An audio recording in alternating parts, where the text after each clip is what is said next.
Praise God. Magandang umaga po sa inyong lahat. Okay, diba? So, sikip na natin. Oo nga po, si Sheila.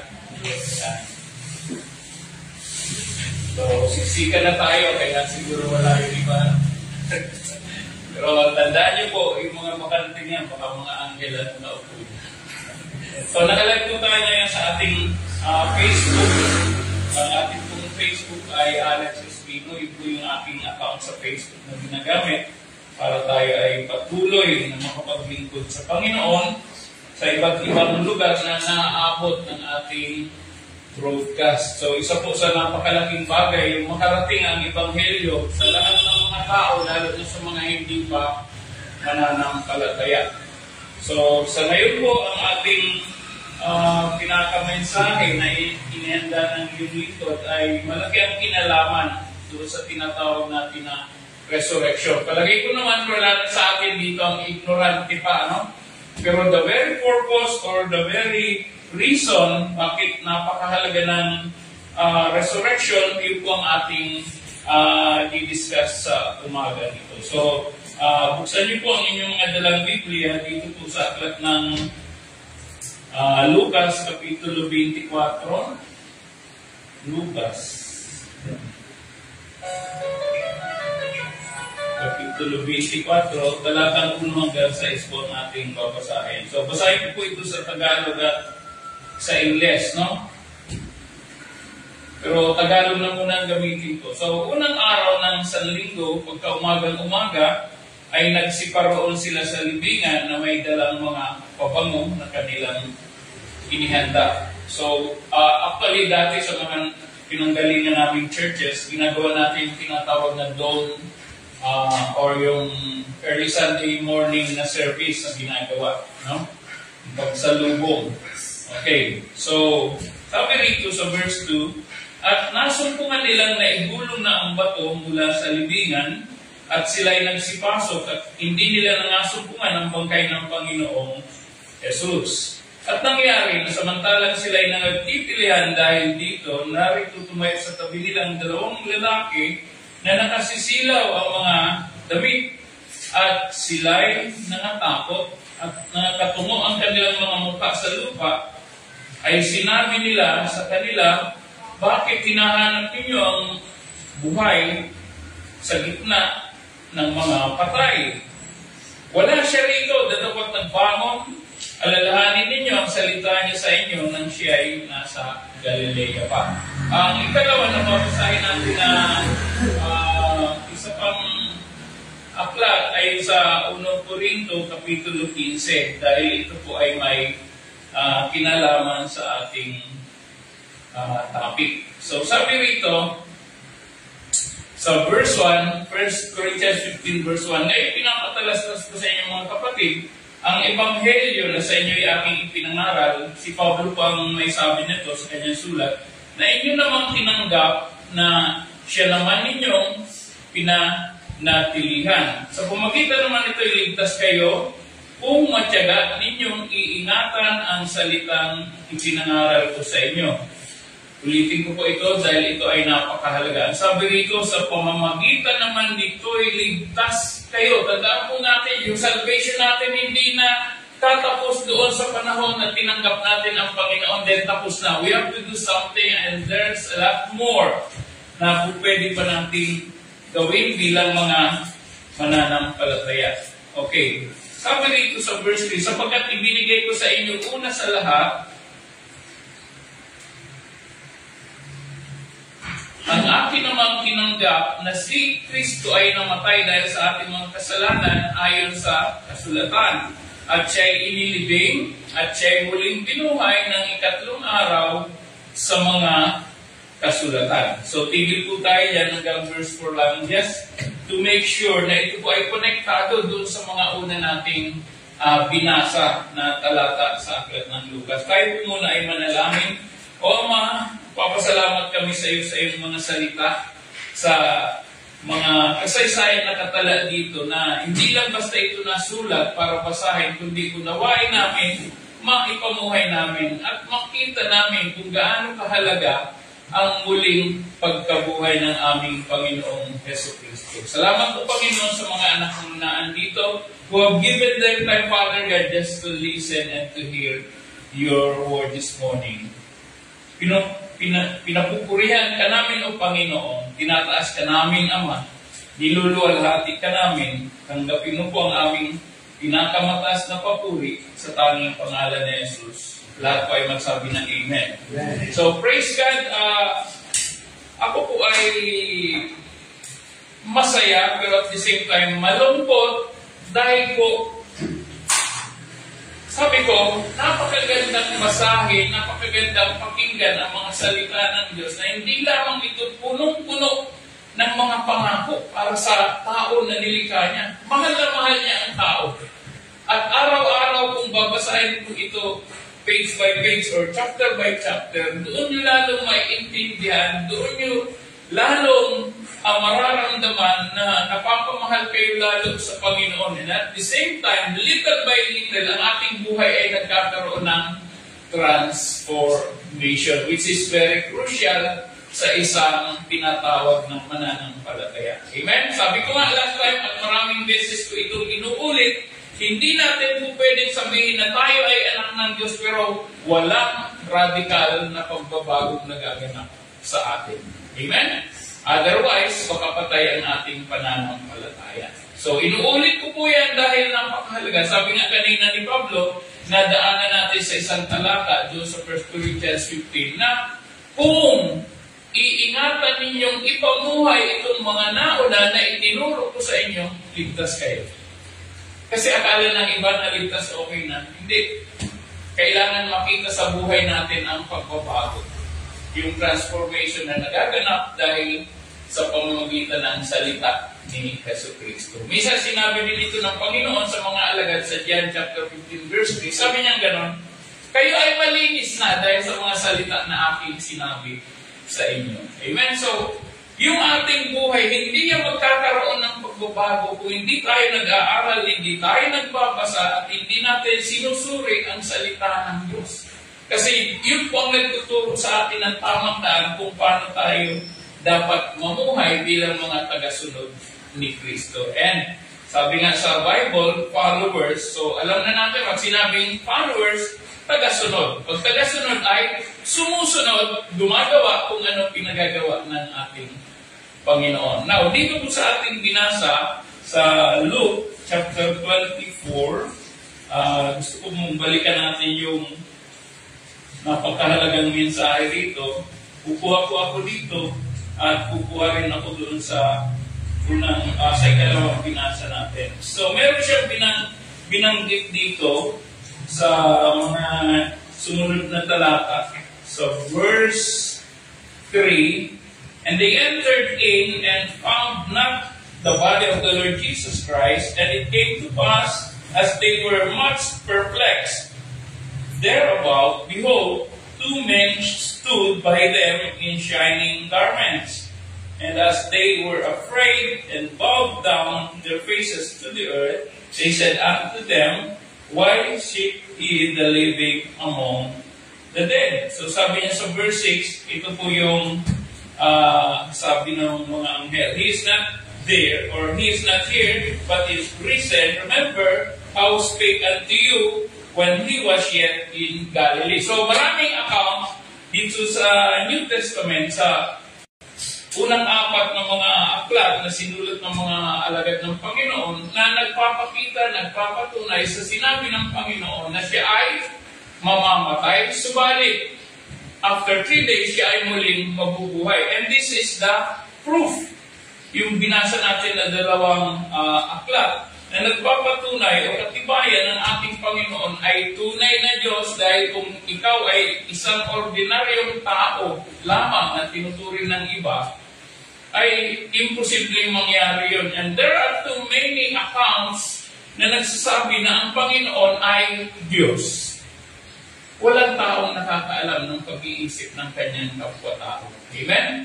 Pero sa maraming salita sa Biblia, sa Gospel, binanggit yan ng Panginoon o ng sumulat na sapagkat nalalaman niya ang kanilang mga pag-iisip.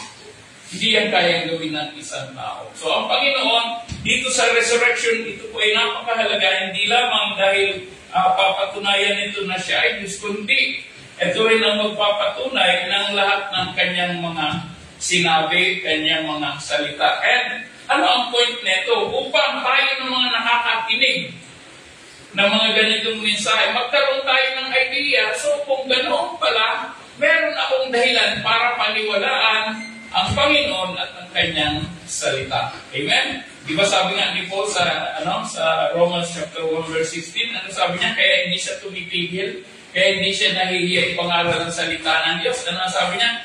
For it is the power of God unto salvation. Sabi niya, that's why I'm not ashamed to preach the gospel. Now, dito po, ang pag-aaralan natin, sabi ko nga, gaano kahalaga ang muling pagkabuhay ni Jesus? Why is the resurrection of Jesus Christ so important? Number one, sulatin po dyan, number one, sa Tagalog ko ito inilagay yung mga subtitle, patunay o katibayan ito ng mismong kapangyarihan ng Diyos. Bakit po? Ang ating paniniwala sa resurrection ay nagpapatunay ng ating pananampalataya sa Diyos. Dahil nga, merong Diyos na siyang gumawa ng langit at lupa at lahat ng mga bagay at meron siyang kapangyarihan dito. Then, He has the power to raise Jesus from the dead as it was written in the Bible through the Holy Spirit. Kung inyo pong babasahin sa Romans chapter 8, sa verse 11, tingnan niyo po dyan maigi. Romans 8 verse 11.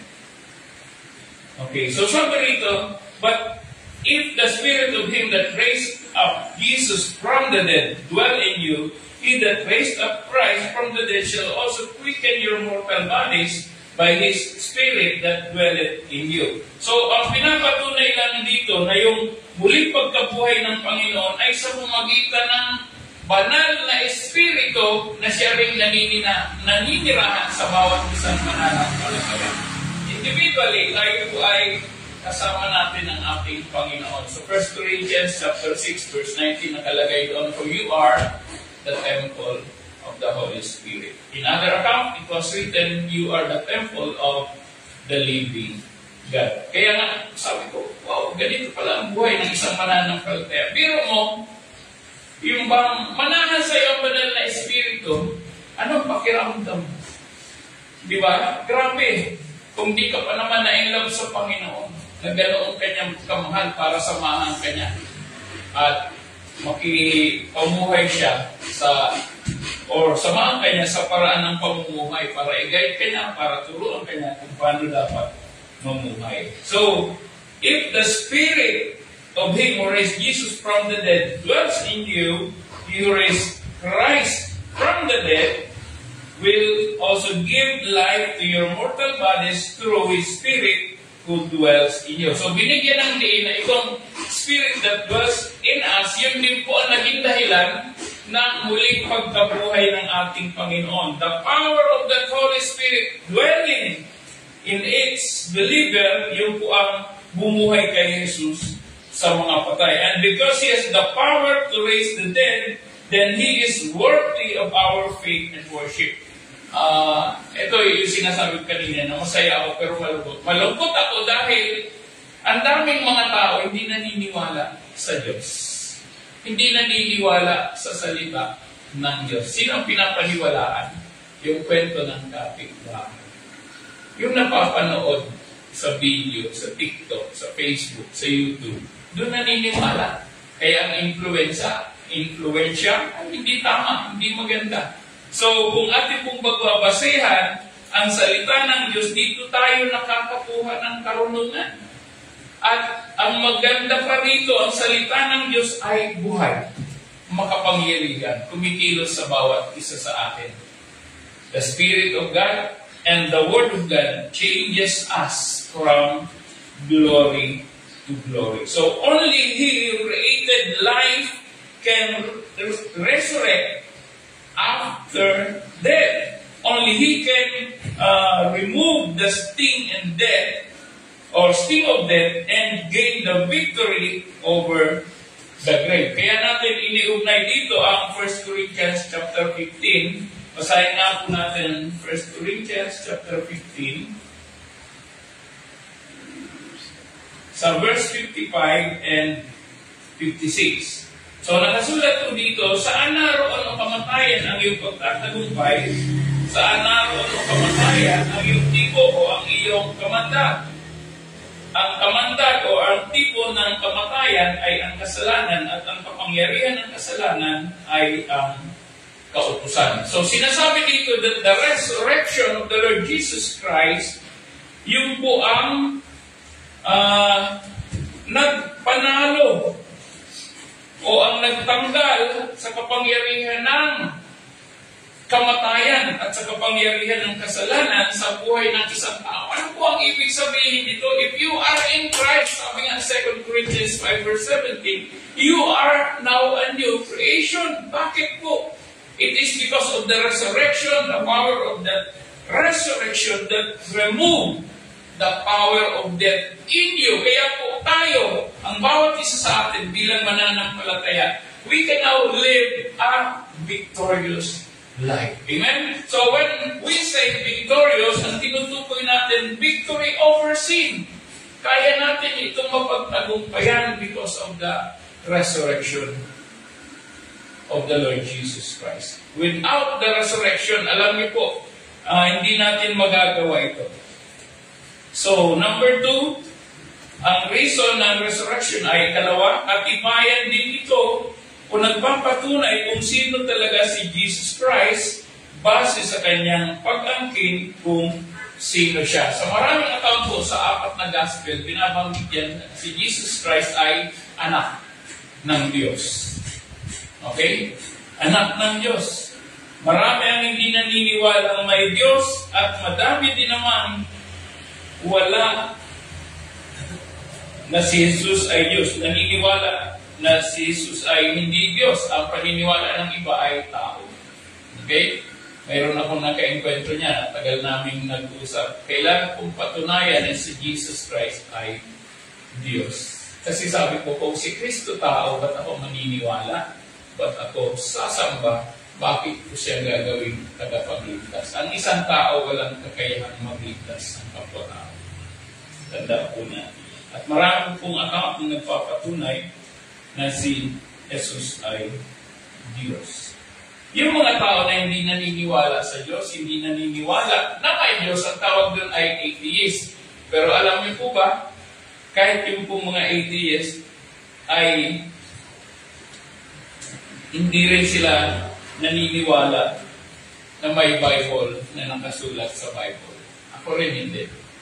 Wala pong nakasulat na Bible sa Bible, no? Pero pinapaniwalaan natin ang Bible. Nakakatawa lang minsan ang mga tawag dito, mga principles ng tao. But one day,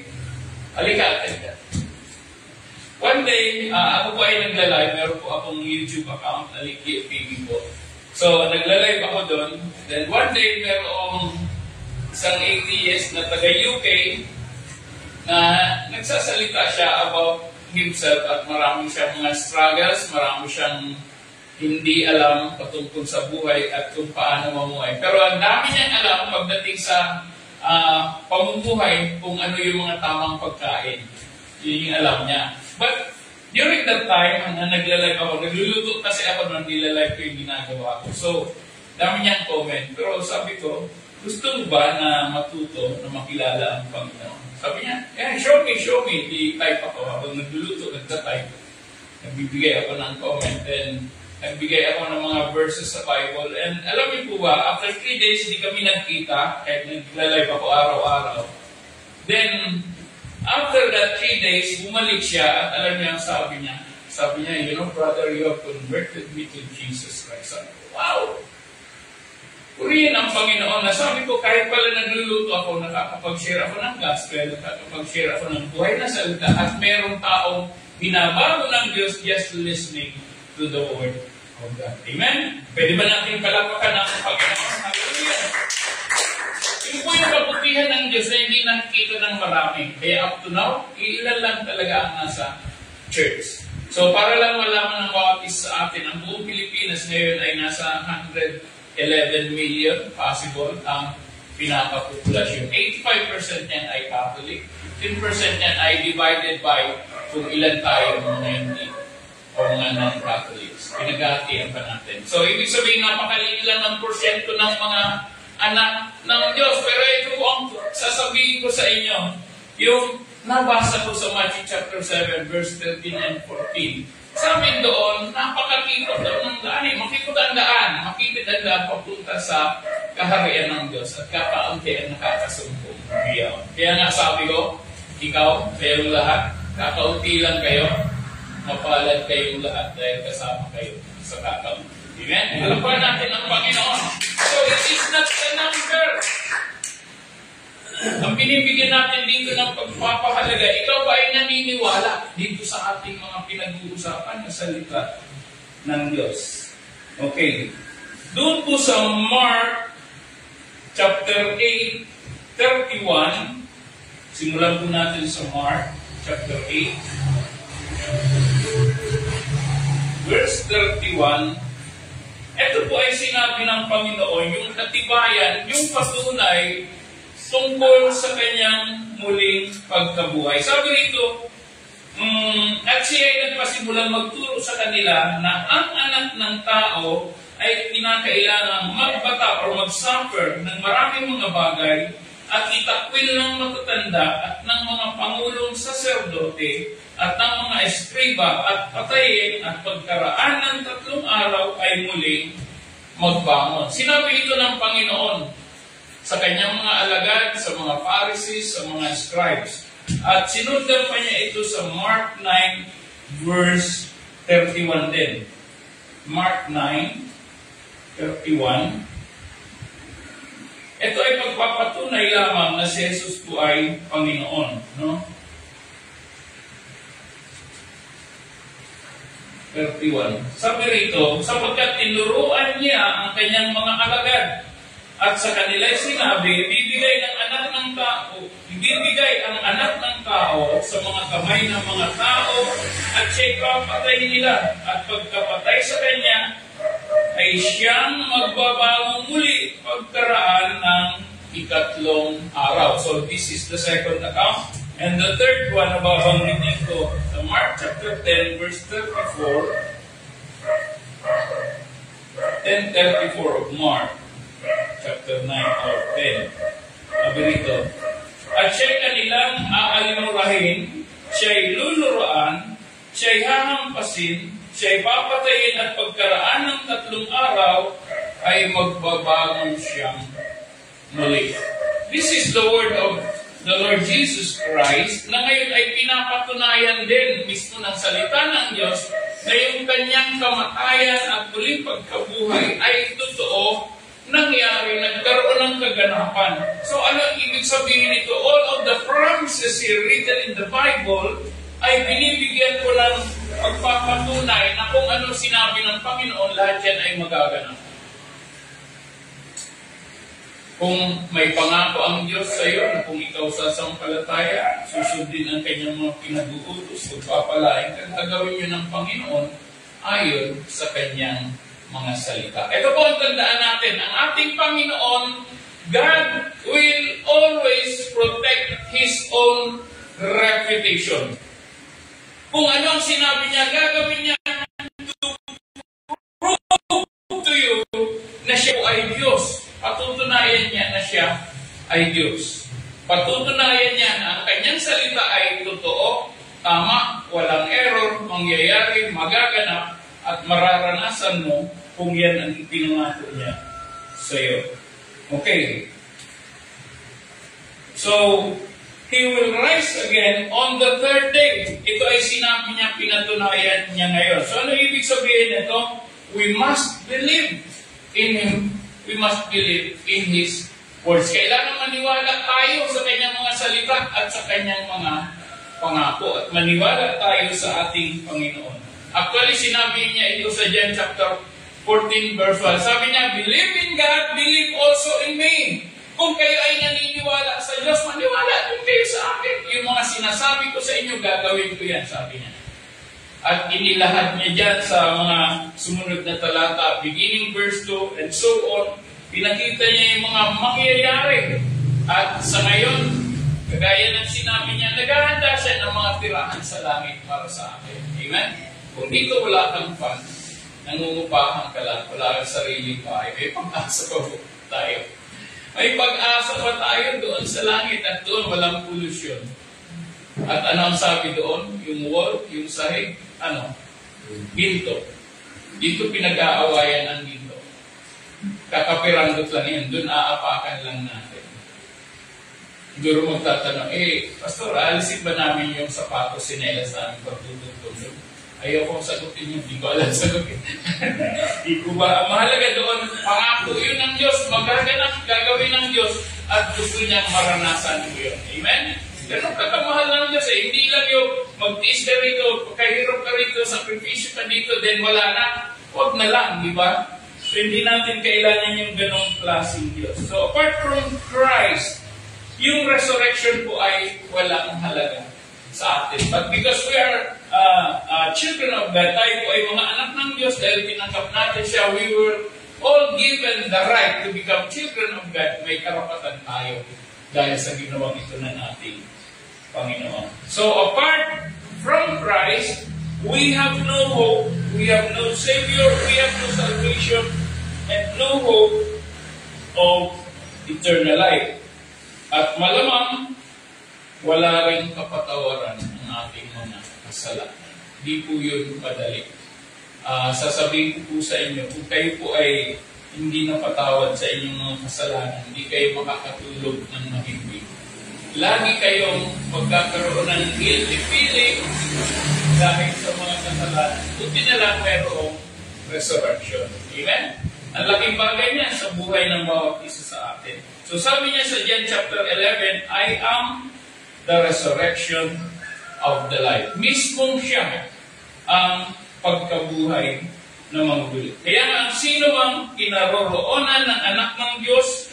Sabi sa 1 John chapter 5 verse 11, meron siyang buhay na walang hanggan. At ang sabi ng sumulat na si Juan, this is the testimony. Whoever has the Son has life. Bakit po? Mismo ang Panginoon ang nagsabi niya in John chapter 1 verse 4, sabi doon, in Him was life. Na kay Jesus ang buhay. And because we know we will be resurrected to a new life, we can endure persecution and danger for Christ's sake. Basahin natin 1 Corinthians chapter 15. 1 Corinthians 15, verses 30 up to 32. Okay, sabi po rito, bakit ba naman tayo nanganganib bawat oras? Pinamahayag ko ang ala ay kaluluwa din ninyo mga kapatid, na taglay ko kay Kristo Jesus na Panginoon natin, na araw-araw ay nasa panganib ng kamatayan ako. Si Pablo po itong nagsasabi at kung bakit niya sinasabi ito, basahin natin ang karugtong. Kung ako'y nakipagbaka sa Efeso laban sa mga ganit, ayon sa kaugalian ng tao, ano ang pakikinabangan ko? Kung ang mga patay ay hindi muling binubuhay, magsikain, magsinom tayo, yamang bukas tayo yung mga mamatay. So ito may sinasabi ni Pablo, kung walang muling pagkabuhay, baliwala lahat ng ating ginagawa, baliwala lahat ng ating pagpapagal, baliwala maging ang ating pananampalataya. Kaya sabi niya sa verse 33, huwag kayong padaya, ang masasamang kasama ay sumisira ng magagandang ugali. So, be aware, bilang mga Kristiyano, mamili tayo ng mga tao makakasalamuha. But, nung sinabi ito ni Pablo, this is to warn all of us na hindi maiiwasan, magkakaroon tayo ng pagkakataong makakasalamuha mga hindi mananampalataya. Ang sinasabi niya lang na babala, huwag kayong papahawak sa kanila. Dahil yan po ay napakalaking posibilidad na pwedeng mangyari. Gusto lang maging aware tayo. Okay. And because we know we will be resurrected to a new life, we can endure persecution and danger for Christ's sake.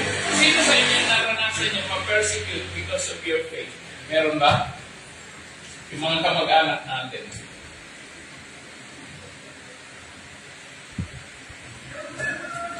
May nagsabi sa amin yan. Sabi niya, basta dito, pag tayo nagkakatipon, walang banggitan ng relihiyon. Alam niyo po, nakakalungkot yung gano'n. Bakit? Anong meron? Ang totoo niya, ang pagiging born again ay hindi relihiyon. It is an experience with the Lord Jesus Christ. It is a relationship. Hindi religion. So when we mention the Word of God, we are not trying to tell them, sumama ka sa relihiyon. Hindi po. Kaya lang ang tao parang may allergy pag nakarinig ng salita ng Diyos. Nagtataka ba kayo doon? Hindi tayo dapat magtaka. Pag wala ang tao sa Panginoon, pag wala siyang relasyon sa Diyos, normally ang kanyang kasama ay mga espiritu galing kay Satanas. Tandaan po natin yan. At wala silang pagkaunawa niyan. Sabi nga ni Pablo, para sa mga hindi mananampalataya, ang kaalaman, ang karunungan, ang salita ng Diyos ay kamangmangan para sa kanila. Kaya ang tawag sa atin, grabe na. May ganyan yan. Kamangmangan yan para sa kanila. Kaya nakakaawa. Okay. Kaya nga dahil dito, marami ang mga tinatawag na Christian martyrs because of their belief, because of their stand. Pagdating sa pananampalataya, ang tanong ko, kaya ba natin itong panindigan? Kaya ba natin itong panghawakan pag dumating yung pagkakataon ng persecution? Kaya ba natin? Or ano?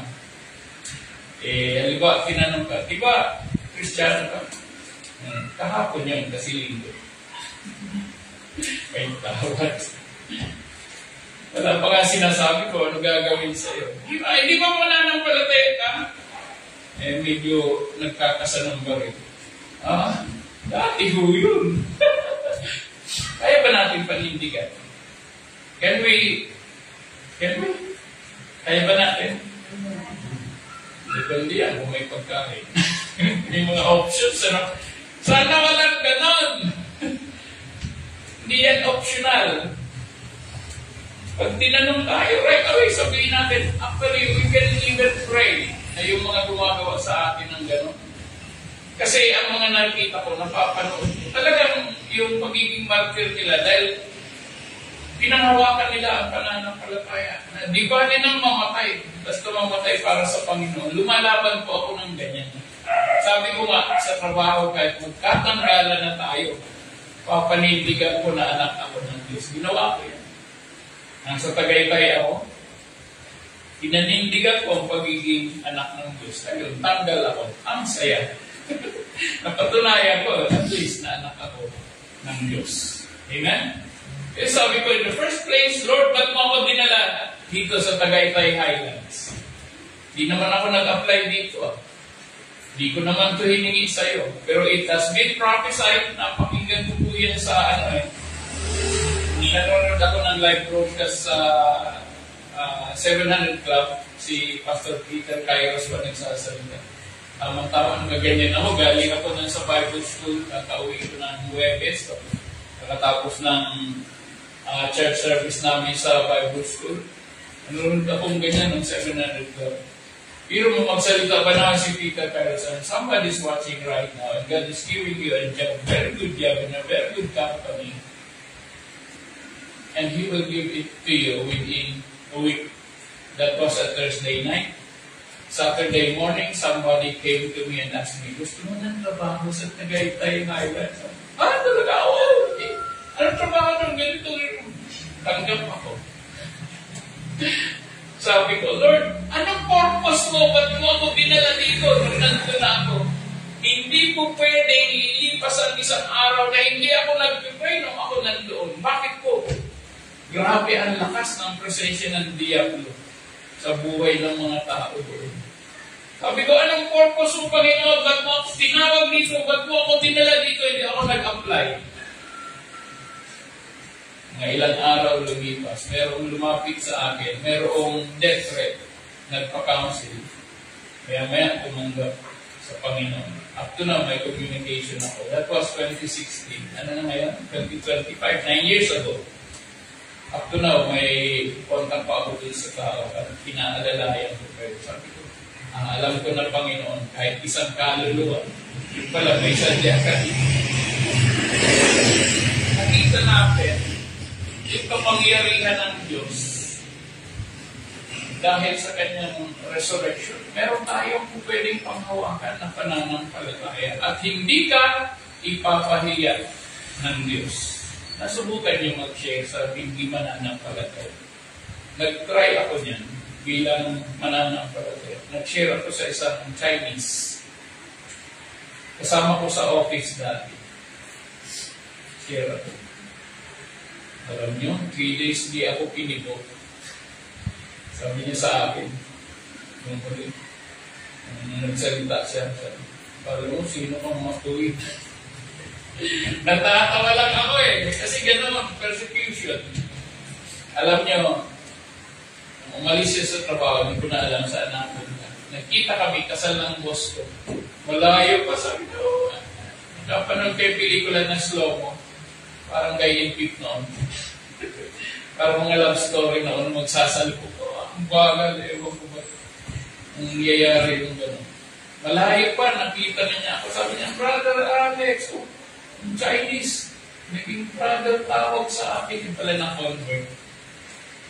The power of resurrection. Kasi kung hindi naman na-resurrect ang Panginoon, hindi ko gagawin yun. I don't have the power to do it. But because of the resurrection of Christ, the power given to us by God, sabi sa 2 Peter chapter 1, verse 3, andyan na lahat dahil sa kapangyarihan ng Espiritu na nasa inyo, binigay sa inyo para makapamuhay kayo patungkol sa kabanalan at may kinalaman sa pamumuhay natin bilang mga mananampalataya.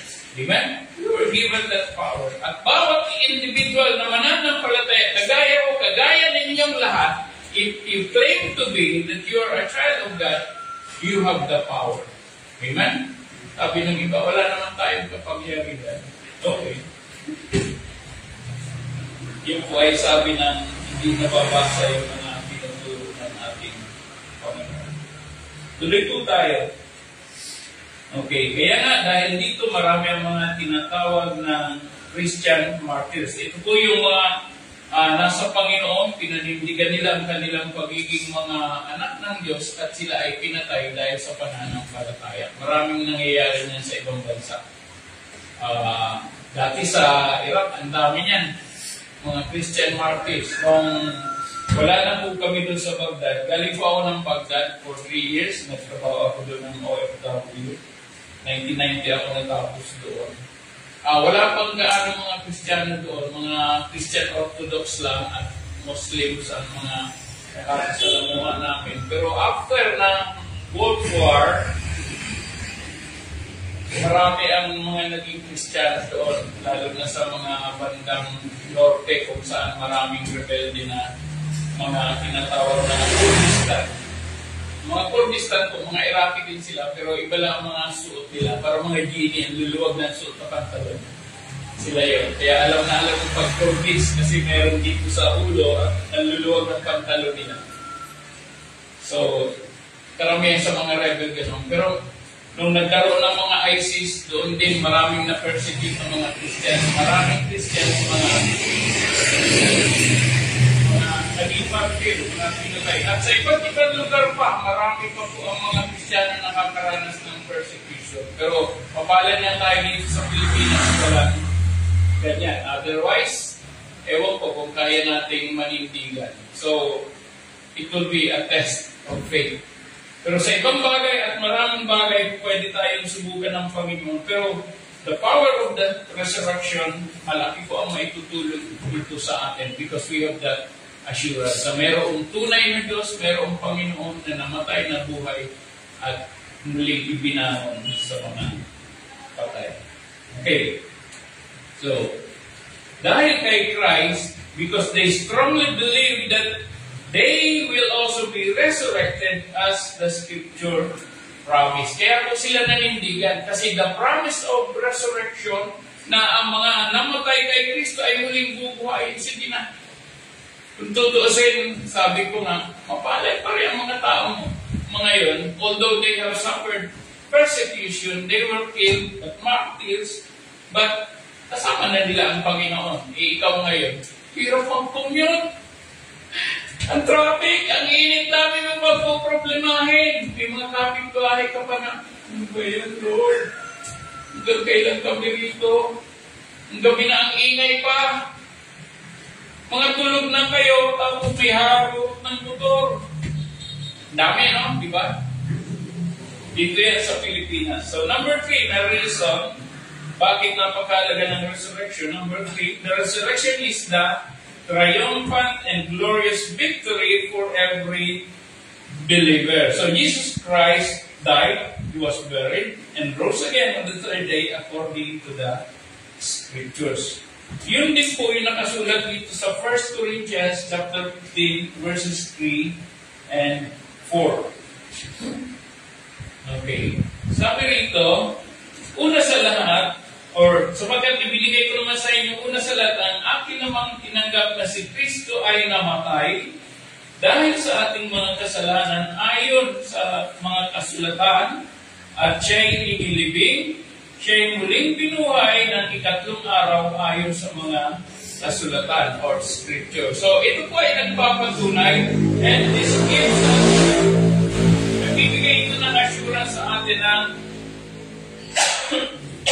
isang buhay na matagumpay sa ating Panginoon. Actually, yung sinabi ni Pablo, kung natatandaan natin, ano ba sabi niya? You are more than conquerors. Hindi niya sinabi, alam mo, pag anak ka ng Diyos, conqueror ka, hindi. Nilagay niya to the max, you are more than, kung merong conqueror, higit ka pa ron. Higit ka pa ron. Di ba tayo doon natutuwa? Balungkot na ako eh. Sabi naman, ikaw mga kasama ko dating mananampalataya, sabi sa akin, kasama ko sa trabaho, sabi niya, Sir, talo na naman ako ngayon. Bakit? Nakainom. Sabi ko, alam pala niya talo kapag bumabalik ka sa dati. Bakit hindi pa ipagpatuloy yung buhay na panalo? Pag nakay Kristo ka, panalo ka. Amen? Because Jesus Christ, He lives, He died, He was buried, but He was risen from the dead. Okay.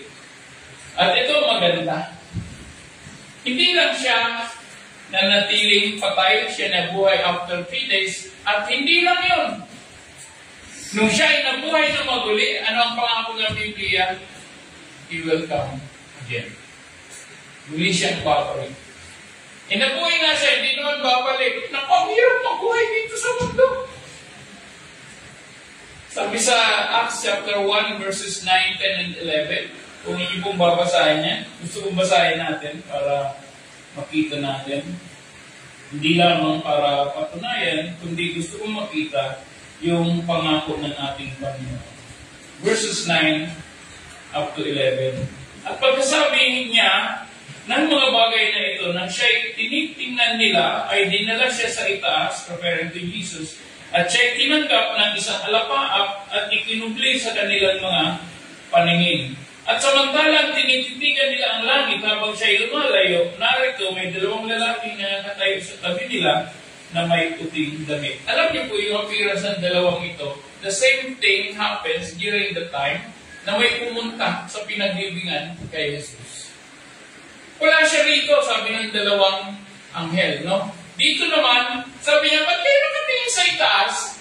Yung si Kristo, nakita niyo umaangat sa langit. Tingnan niyo sa verse 11, sabi niya, kayo mga lalaki, mga taga-Galilea, bakit kayo nakatayong tumitingin sa langit? Itong si Jesus na tinanggap sa langit mula sa inyo, paparitong gaya rin ng inyong nakita pagparoon niya sa langit.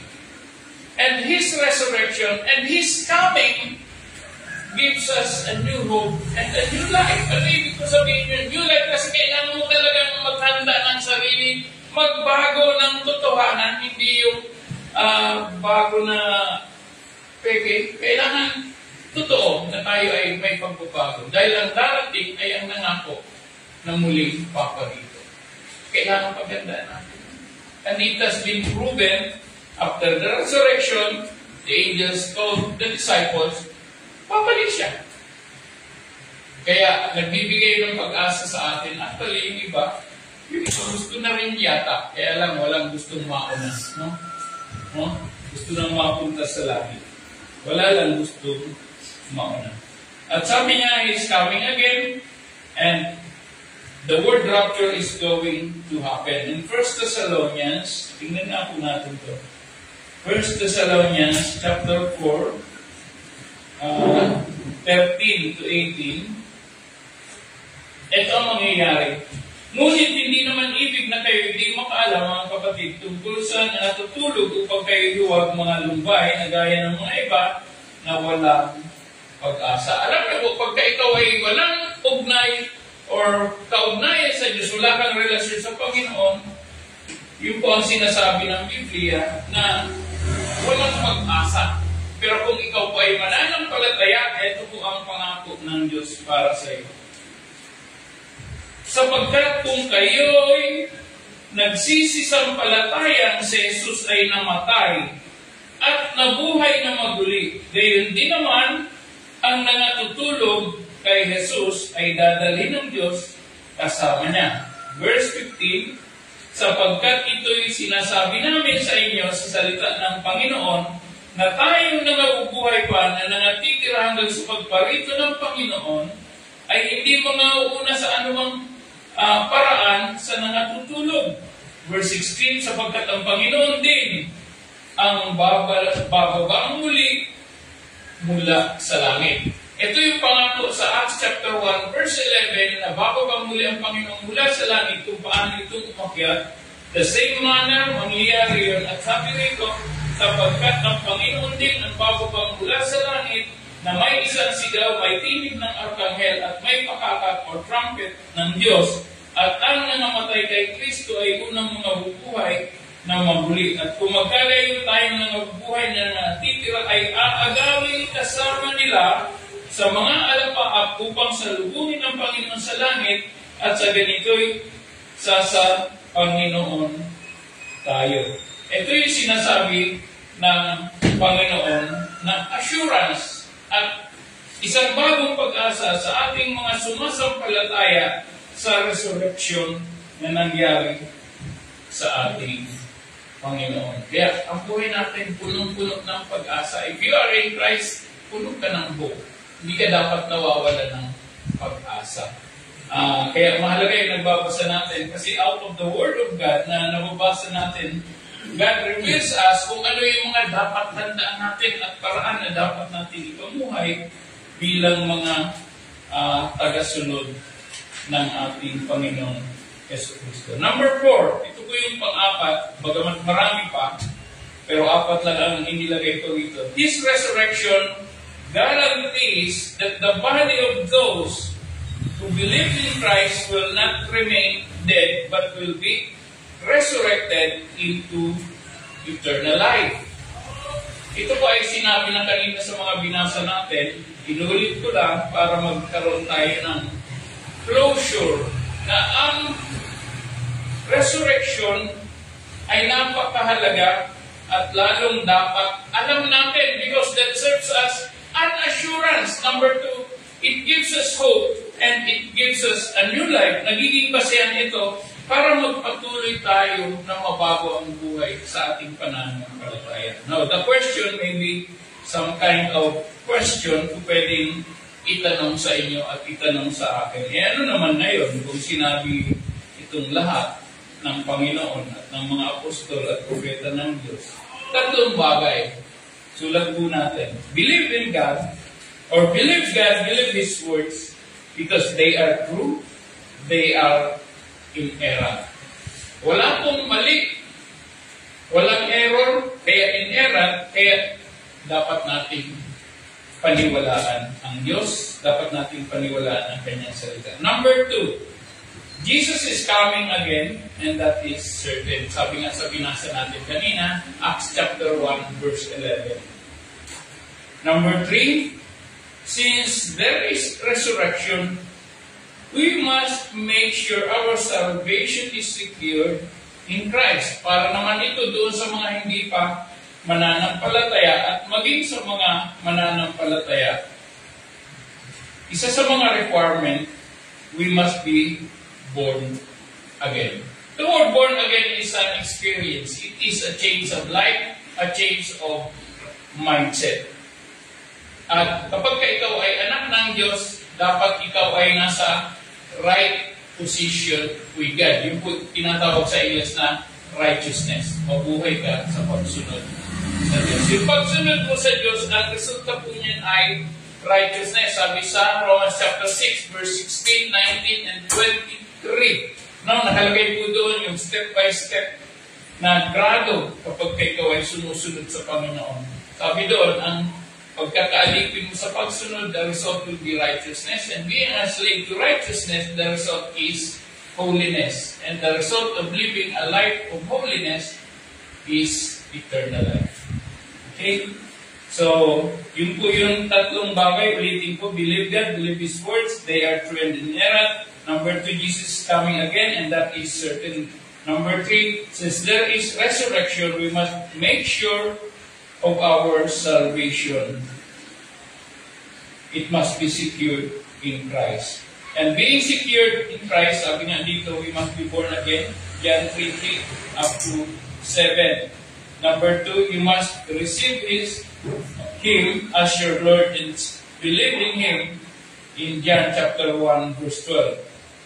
And number 3, para magkaroon ng pagbabago sa buhay natin, maging obedient tayo sa salita ng ating Panginoon. At nawa sa umaga nito, yung kahulugan ng resurrection ay bigyan natin ng hindi lang pagpapahalaga, kundi mamuhay tayo ayon doon sa kapangyarihan ng pagkabuhay na maguli ng ating Panginoon. Tayo po ay tumungo at manalangin. Minsan pa man, nagpapasalamat kami sa iyo for this message we have heard this morning. Salamat po sa iyong mga salita, sa iyong mga pangako, at sa resurrection na nangyari sa ating Panginoong Hesus Kristo. Maraming salamat, Panginoon, sa mga anak mo who have spent their time listening to you and hearing your words and even your message. Salamat po, pinapupurihan ka namin, tinataas ka namin, dakilang Diyos. Nawa, mabuhay kami ayon sa mga alituntunin mo, Panginoon. Magawa namin ito hanggang sa muling pagparito mo, Panginoon. Salamat po sa iyong pangako, tinataas ka namin, iluluwalhati ka namin ang sa tanging pangalan ni Jesus. Lahat po ay magsabi ng Amen. Amen. Praise God. Palpakan natin ang Panginoon. Salamat tayo ngayon sa pagbibigay ng ating mga ikapok.